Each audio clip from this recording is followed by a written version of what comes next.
اور اس کو امام اور جج اور قاضی بنانے والے ناطق وحی مجسمہ وحی محمد مصطفیٰ ہیں.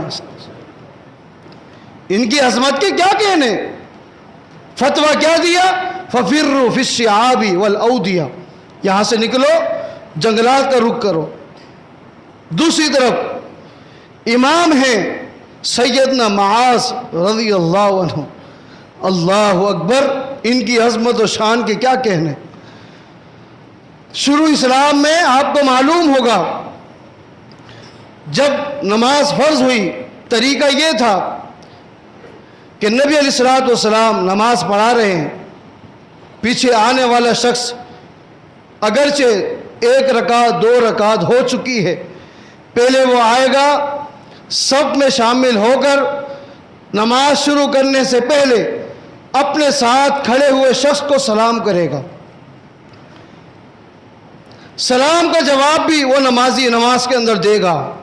اس کے بعد پوچھے گا کتنی رکعتیں ہو گئی، کون سی رکعت چل رہی ہے. وہ نماز کی حالت میں اسے بتائے گا 2 ہو گئی، 1 ہو گئی، 3 ہو گئی. اب وہ جلدی جلدی جو رکعتیں رہ گئی ہیں وہ پوری کرے گا، اس کے بعد جماعت میں شامل ہوگا. نبی علیہ الصلوۃ والسلام نے یہی طریقہ بتلایا.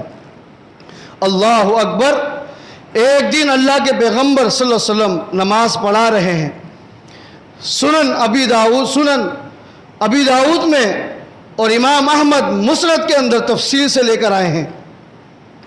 نبی علیہ السلام نماز پڑھا رہے ہیں، اتنے میں ایک نمازی آئے جن کا نام معاذ بن جبل ہے رضی اللہ.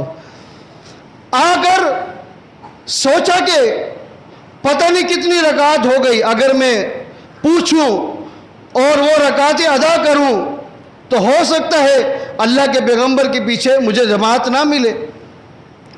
ایسا کرتا ہوں نماز میں شریک ہو جاتا ہوں اور جتنی رکعتیں رہ جائیں گی بعد میں ادا کروں گا.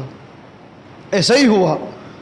قربان جائیں، اللہ کے پیغمبر نے ادھر سلام پھیرا، معاذ بن جبل کھڑے ہو گئے جس طرح ہم کھڑے ہو کر اپنی رکعت پوری کرتے ہیں.